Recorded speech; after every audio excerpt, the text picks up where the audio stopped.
আজকে আমরা আমাদের আড়ালিয়া গ্রাম পঞ্চায়েত কয় নম্বর ওয়ার্ড?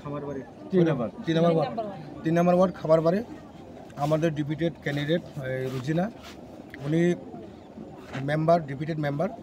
এখানে আমরা খবর পেয়ে আসলাম, আমরা মেম্বার তাজুল এবং রুজিনা আমাদের খবর দিয়েছিলেন যে আমাদের এখানে রাস্তা ভেঙে গেছে যে এই প্রবল বৃষ্টির কারণে। তো এখানে প্রায় অ্যারাউন্ড 5 থেকে 700 ফ্যামিলি আসছে, ওই দিকের মানুষ এদিকে আসতে পারতেছে না।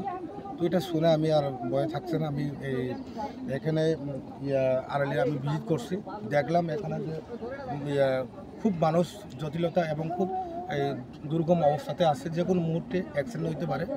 তাই আমরা কর্মীগণ সবাই মিলে আমরা এখানে একটা ব্রিজ বানাইতেছে, বাসের একটা ব্রিজ বানাইতেছে।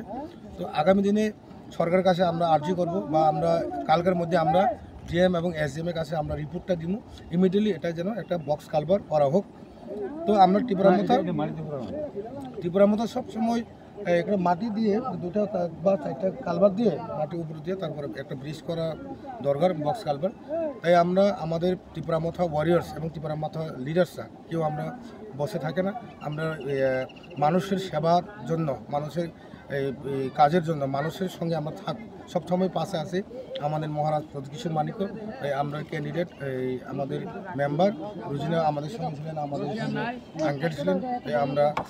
আমরা আশা করি যে ইমিডিয়েটলি এই রাস্তাটা করা হোক, ঠিক করা হোক। প্রবল বৃষ্টিতে জলের বাড়ি রাস্তাটা ভাঙ্গা গেছে গা, এদিকে মানুষের চলাফেরা অসুবিধা হয়। এলাকা খবর দেওয়া হয়েছে, দেখুন এলাকা মানুষের সুবিধা অসুবিধা বিপদ আপদে না থাকতে হলে আর কোনদিন খাওয়ানো যাবে। কয়দিন ধরে রাস্তা ভাঙছে? এই গেছে গা 3-4 দিন আছে।